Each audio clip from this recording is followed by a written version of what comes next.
ये रास्ते दिखने में जितने सुंदर लग रहे हैं उतने ही खतरनाक और मुश्किल भी हैं। इस पूरे ट्रैक में पानी भरपूर मात्रा में है। जगह जगह पे ऋतिक भाई का पैर मुड़ गया। जहाँ पे जाना है उस जगह का रात को पता ही नहीं चल रहा है। पाँव ना यहाँ से सूजने लगा है। 2 टॉफी दी थी 20 की 2। टाउन पे ज्यादा दर्द हो रहा है और ये सब चीजें हो रही हैं सुबह लेट से रास्ता लगने की वजह से।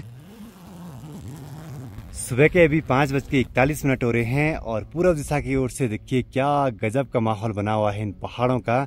अभी चोटियों पे थोड़ा थोड़ा उजाला होने लगा है, लेकिन नीचे घाटियों की ओर काफी अंधेरा अंधेरा सा माहौल है और ये नजारा बहुत कम देखने को मिलता है। तो सबसे पहले आप सभी को मेरा प्यार व नमस्कार। मेरा नाम है आलोक राणा और स्वागत है आप सभी का देवभूमि उत्तराखंड के मध्य महेश्वर वैली के काचनी धार से।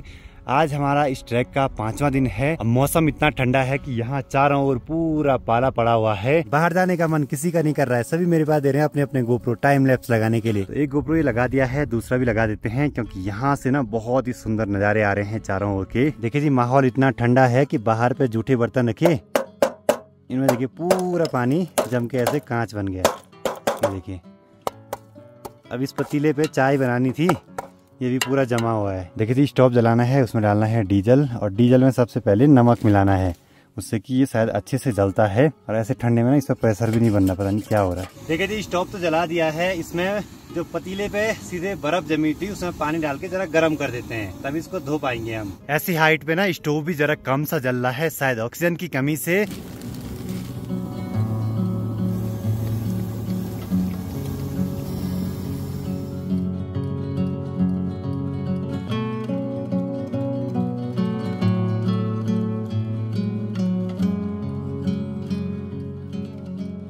चाय अभी तक खत्म ही नहीं हुई और इतने में बिल्कुल ठंडी हो गई भाई। सोचे कितना ठंडा होगा यहाँ माहौल। और चारों ओर जो ये पूरा सफेद सफेद पाला है ना, थोड़ी देर में साफ हो जाएगा। सूर्यदेव भी प्रकट हो चुके हैं तो इनको भी चार्ज पे लगा देते हैं अच्छे से। चलो जी रोटी बनाने की तैयारी करते हैं। सबसे पहले आटा तो गूंथना ही पड़ेगा, पर ऐसे ठंडे मौसम में ना इस ठंडे पानी पे हाथ लगाने का मन नहीं कर रहा है। ट्रैक के टाइम पे सभी को काम मिलजुल के करने होते हैं। अगर ऐसे में आपसी सामंजस्य नहीं है सभी के बीच में तो ट्रैक हो ही नहीं सकता है। ऐसे ट्रैक पे चलते हुए ना नहाने की तो बिल्कुल भी नहीं सोचना है क्योंकि मौसम बिल्कुल ठंडा सा रहता है। स्लीपिंग बैग की यहाँ पे पैकिंग चल रही है अभी। और यहाँ पे कूल पहाड़ी और कैलाश पहाड़ी लगे हैं रोटी बनाने पे। देखिए जी चकला बेलन तो है नहीं, यहाँ पे एक रॉड मिली थी मेटल की, इससे अब रोटियाँ बेलेंगे। चकले का काम ये करेगा भाई और तवे का काम ये फरड़ा। रोटी पकाने के लिए चिमटा तो है नहीं, ये स्टोव की पिन थी खराब वाली, इसको मैंने ऐसे मोड़ दिया है, रोटियाँ पकड़ने के लिए हो जाएगा। अब दीपक भाई के जूते पीछे से फट गए थे और उसमें क्या हुआ, कल इन्होंने ना सुई भी तोड़ दी। हमारे पास सिर्फ एक ही सुई थी, इतने से टूट गई है। तो चले जी यहाँ पे नाश्ता भी बनके तैयार हो चुका है, मैगी और रोटी।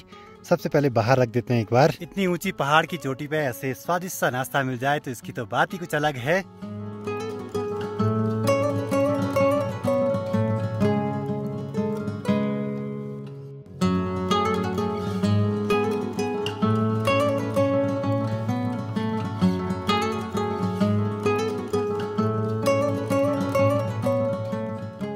तो चलिए जी सभी के लगभग बैग पैक हो चुके हैं। बाकी अभी हमें काचनी धार में और यहाँ से हमें ठीक सामने जो पहाड़ दिखाई दे रहा है वहाँ तक जाना है और उस जगह का नाम है पांडव सेरा, जो कि लगभग 7 किलोमीटर की दूरी पर है।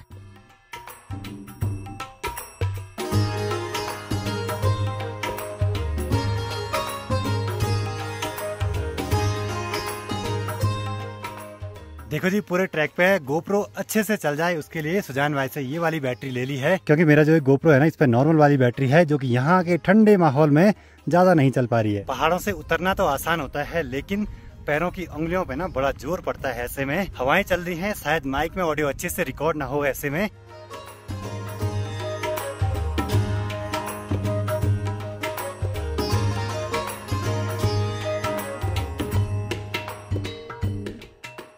इस पूरे ट्रैक में पानी भरपूर मात्रा में है। जगह जगह पे ग्लेशियर से पिघल के पानी नीचे को आ रहा है जो कि बिल्कुल ठंडा सा है भाई। और यही छोटी छोटी धाराएं नीचे जाके मेन नदी में मिल जाती हैं। हम सभी के पास लगभग 20 से 25 किलो तक का बैग में बोझा रखा हुआ है, जिसमें कि कपड़े, खाने पीने का सामान, अपने कैमरा गियर वगैरह। बाकी बैग से पर डे 2 से 3 किलो का वेट कम होता जा रहा है, जो भी राशन पानी हम यूज कर रहे हैं। और अभी थोड़ी देर पहले जहाँ हम थे वहाँ पूरा कोहरा लग चुका है। डाउन में काफी तेजी से हम नीचे को उतर रहे हैं, पर चढ़ाई पे ना बड़ी हालत खराब हो जाती है ऐसे में। और आज हमें ना ऐसी बहुत सारी पहाड़ियाँ क्रॉस करनी है जिनके पीछे के नज़ारे कुछ अलग ही रहते हैं। देखिए अरे वाह, जाना हमें बहुत दूर है, ऐसी बहुत सारी पहाड़ियाँ आती रहेंगी बीच बीच में।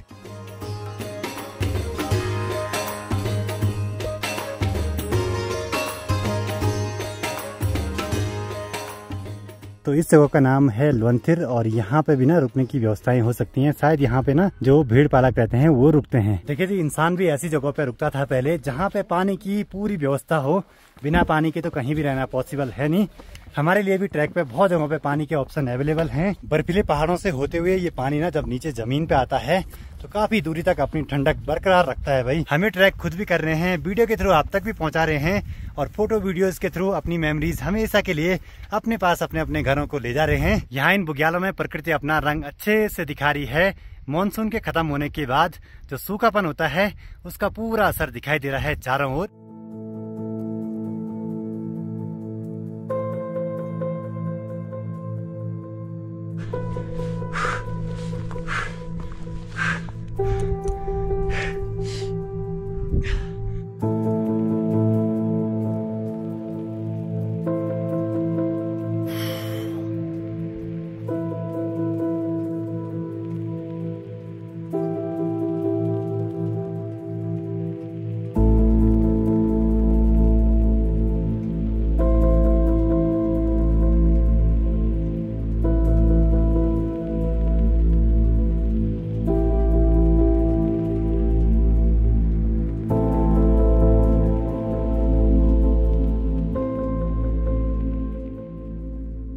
ये रास्ते दिखने में जितने सुंदर लग रहे हैं उतने ही खतरनाक और मुश्किल भी हैं।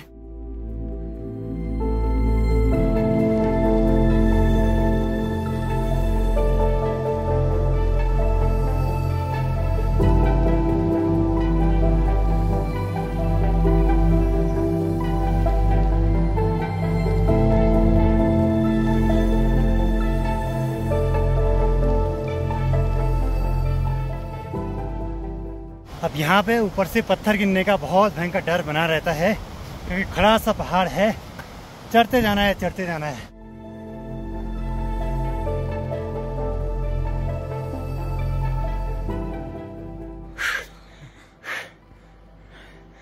मैं और कैलाश ये वाली चढ़ाई सबसे पहले आगे चढ़ गए हैं। यहाँ इतनी खड़ी चढ़ाई और हमने बैग रखे हैं इस जगह पे और पीछे देखिए ठीक नीचे तक बड़ी सी खाई। बैग अगर गलती से लुढ़का ना हो गया तब सारा खाने पीने का सामान इसी बैग में है भाई। पूरे काजू बादाम इसी में है। इन पहाड़ों पे उतरना जितना आसान है चढ़ना उतना ही मुश्किल।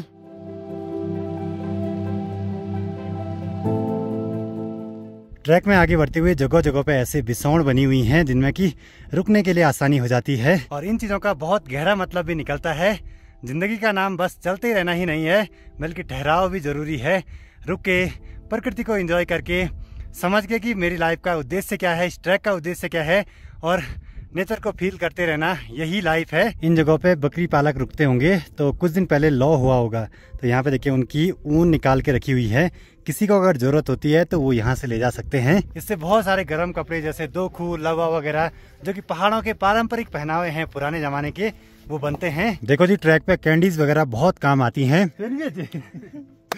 जो हमारे फूड ब्लॉगर है RTK ब्लॉग, इसने पर यहाँ मननी में वाले एक कैंडी पर 10 रुपए की बेची बा। इसको 2 टॉफी दी थी 20 की 2। देखो जी ट्रैक में ये सब चीजें होती रहती हैं। ऋतिक भाई का पैर मुड़ गया। अब इसके मुंह से कुछ ऐसी चीजें निकल रही थी जिसको नहीं बोलनी चाहिए थी, पर क्या करें।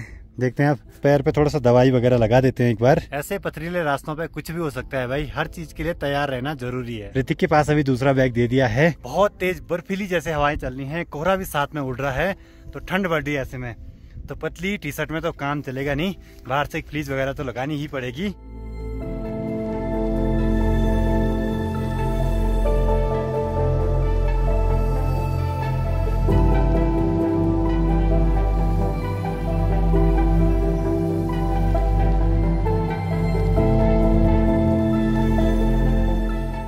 अभी हम पहुंचने वाले हैं द्वारी घाट पे और इसे द्वारी घाट का टॉप कह सकते हैं। यहाँ से नीचे प्यारे प्यारे से झरने दिखाई दे रहे हैं।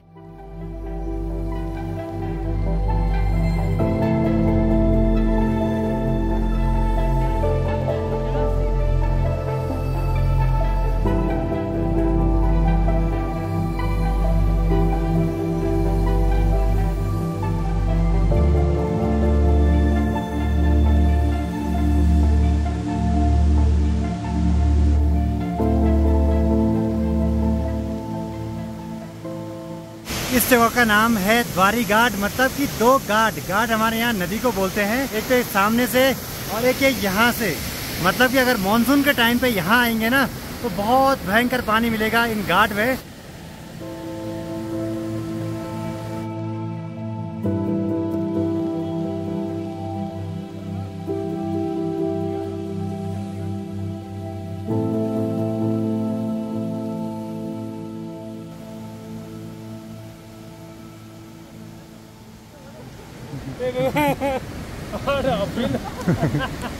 दूसरी बात पता चली है कि यहाँ पे द्वारी घाट नाम इसलिए रखा है कि मानसून के टाइम पे यहाँ पर से दो बड़ी बड़ी धाराएं आती हैं, शायद इसलिए, या फिर यहाँ पे दो बड़ी बड़ी घाट का मिलन होता है। खैर जो भी हो, लेकिन नज़ारे तो बड़े सुंदर और खतरनाक भी हैं। देखो जी, यहाँ पे देखा तो ऋतिक का पाँव ना यहाँ से सूजने लगा है। डाउन पे ज्यादा दर्द हो रहा है, जैसे ऊपर चढ़ा ना उतना नहीं हो रहा, डाउन पे ज्यादा हो रहा है।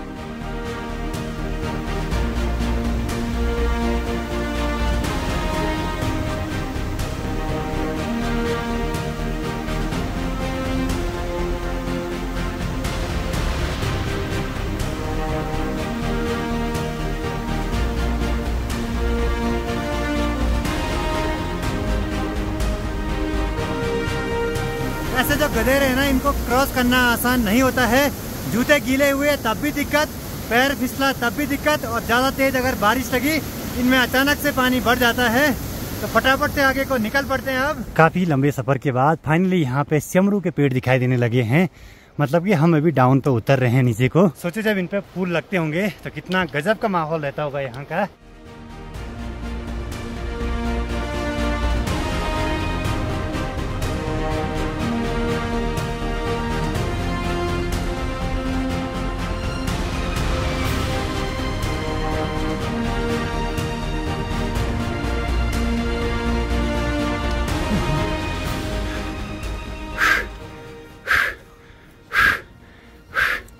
वाह, गजब गजब गजब।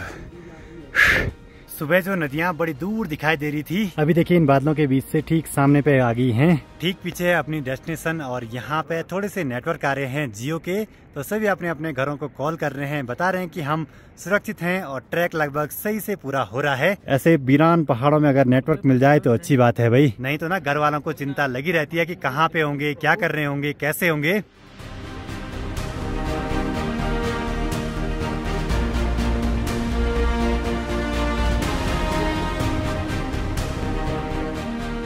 तो सनसेट हो चुका है, लेकिन जो लालिमा है बड़ी सुंदर दिखाई दे रही है। और आज सुबह हमने चलना शुरू करा था ठीक सामने इस वाली धार से।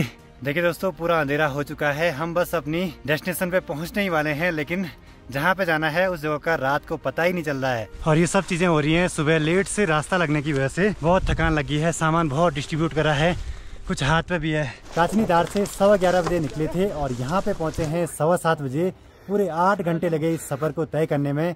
लास्ट के 1-2 किलोमीटर का जो सफर था ना, बड़ा ही थका देने वाला, मुश्किल और डरावना था। तो अभी सभी अपने दोस्त निकल पड़े हैं पानी की खोज में। अपने साथ जो भी बोतलें वगैरह हैं उनको भर के रख देंगे। अब पता नहीं पानी कहाँ है, इनको ही पता होगा। पास में पानी की आवाज आ तो रही है वैसे। चलो जी, पानी के स्रोत के पास तो पहुँच चुके हैं। देखिए जी, सामने में कुछ तो है, कोई ना कोई जानवर। टॉर्च लगाने से उसकी आंखें चमक रही हैं। यहाँ पे देखिए, यहाँ पे पानी गर्म कर दिया है पीने के लिए, और हाथ भी पका गया है। यहाँ टेम्परेचर तो बहुत डाउन है, पानी गर्म करके ही पीना पड़ेगा। तो चलिए जी, आज का खाना भी बनके तैयार हो चुका है। चावल है, चौसे का साग है, और इसमें पापड़ और नींबू वगैरह हैं। स्वादिष्ट से डिनर का आनंद लेते हैं। बाकी आज का सफर बड़ा ही खतरनाक था, सुंदर भी था, और लास्ट के 2 किलोमीटर बड़ी ही हालत खराब हो गई थी। खैर, सेफली पहुंच चुके थे अपनी डेस्टिनेशन पे। बाकी इस वीडियो को यहीं पे क्लोज करते हैं। वीडियो पसंद आए तो इसको लाइक कीजिए, कमेंट कीजिए और अपने दोस्तों के साथ शेयर कीजिए। मैं आलोक राणा मिलता हूँ आपसे अगली नई वीडियो में। तब तक के लिए जय हिंद, जय भारत, जय देवभूमि उत्तराखंड।